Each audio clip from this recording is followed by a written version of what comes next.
When you think about the dark web, what comes to your mind? Is it a shady place where people can do illegal things? Let's find out together. To access the dark web, you actually need an application known as Tor, which is basically a piece of anonymity software. Once you are on the dark web, you're essentially going to find four different things. The first is drug markets.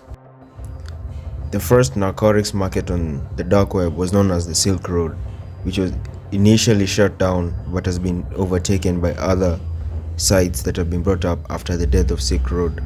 Silk Road had initially grown to become the most famous website for buying anything and transacting on the dark web, but after the person who founded it was caught, a few months later Alphabay was removed from the dark web and other websites started popping up. On the dark web, there are also hacking tools. This is where when you access the dark web, you'll start finding ads and stickers popping up on your laptop telling you to get a new iPhone. Those types of hacking tools which are used to insert malware on your laptop or your phone, which ends up with having a virus. On the dark web is also personal data leaked from hacks. This is where people sell email addresses, social security numbers, even usernames, you name it.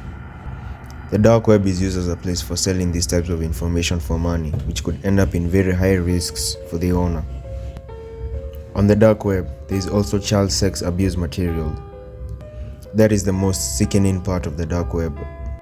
Apart from hiring assassins and hackers, child abuse is really a sad story about the dark web, but cases of it being removed from on the dark web was there.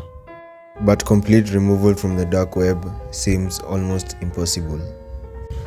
On the dark web, you can literally buy anything from guns to drugs to watches to jewelry. The most popular site was known as Alphabay. Even though it was taken down, it was still one of the greatest sites. Another great website that popped up after the death of Silk Road was Silk Road 2.0, and thereafter Silk Road 3.0 until 4.0. All these websites serve the same purpose, and many other websites popped up to replace Silk Road 1.0. To buy items on the dark web, you can't use anything like credit cards or M-Pesa payments or whichever method of payment you normally use, because they can easily be tracked and you will probably end up in jail. For this reason, people use virtual currencies, or you can call them digital, like Bitcoin, Ethereum, any other cryptocurrency you can think of.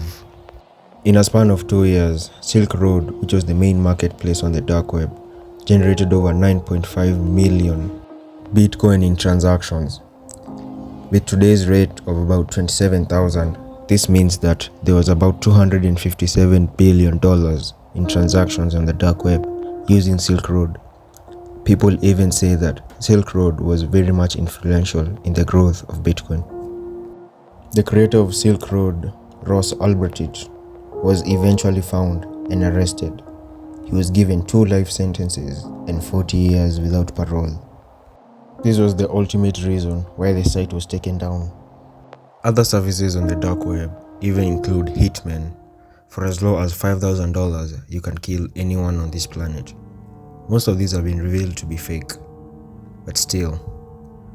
Another thing you can buy on the dark web are credit cards, where people basically buy credit cards, rack up the bill, and never ever pay. You can get medical records for as low as $50. This can be used in targeting transplant patients for kidneys, livers, or even hearts.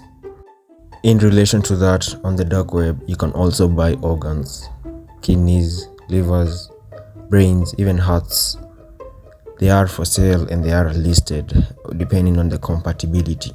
How they get them, we may never even know. In conclusion, the dark web is a very dark place.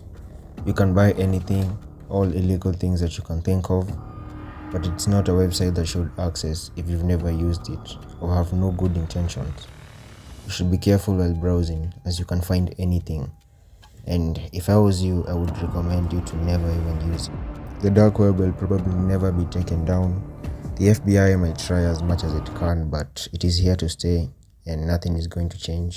A positive thing about it though is that it provides censorship to all people who are using it, so you remain anonymous, unlike other websites like Google. That's all for today. Thank you for watching, and stay tuned because I have a lot more coming on from all topics. Thank you for watching and stay safe.